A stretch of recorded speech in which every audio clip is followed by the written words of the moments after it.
2024 Lok Sabha election से पहले political पार्टियां तैयारी में जुट गई हैं। इस सिलसिले में मध्य प्रदेश के रीवा में आम आदमी पार्टी की महारैली हुई। यहां लोगों से खिताब करते हुए अरविंद केजरीवाल ने कई चुनावी वादे किए। उन्होंने रियासत में 1 साल के अंदर 24 घंटे बिजली दिए जाने की बात कही। साथ ही उन्होंने दूसरी पार्टियों पर भी निशाना साधा। जो बोलते हैं अपना वादा पूरा करते हैं, तो सबसे पहली गारंटी बिजली आती है कि नहीं आती। पावर कट लगते हैं, लंबे लंबे पावर कट लगते हैं, तो पहली गारंटी 1 साल के अंदर 24 घंटे बिजली का इंतजाम कर दूंगा, कोई पावर कट नहीं लगेगा।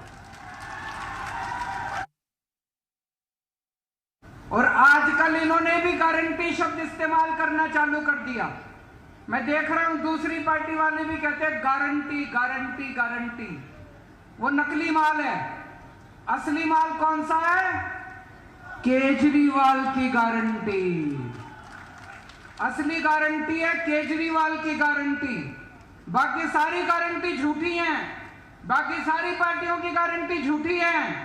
केजरीवाल जो बोलता है वो करके दिखाता है, केजरीवाल झूठ नहीं बोलता। अरविंद केजरीवाल ने एमपी पहुंचकर आवाम से कई वादे कर दिए हैं। एक बड़ा सा गारंटी कार्ड आवाम के सामने रख दिया और साथ ही साथ दूसरी पार्टियों पर निशाना साधते हुए भी नजर आए।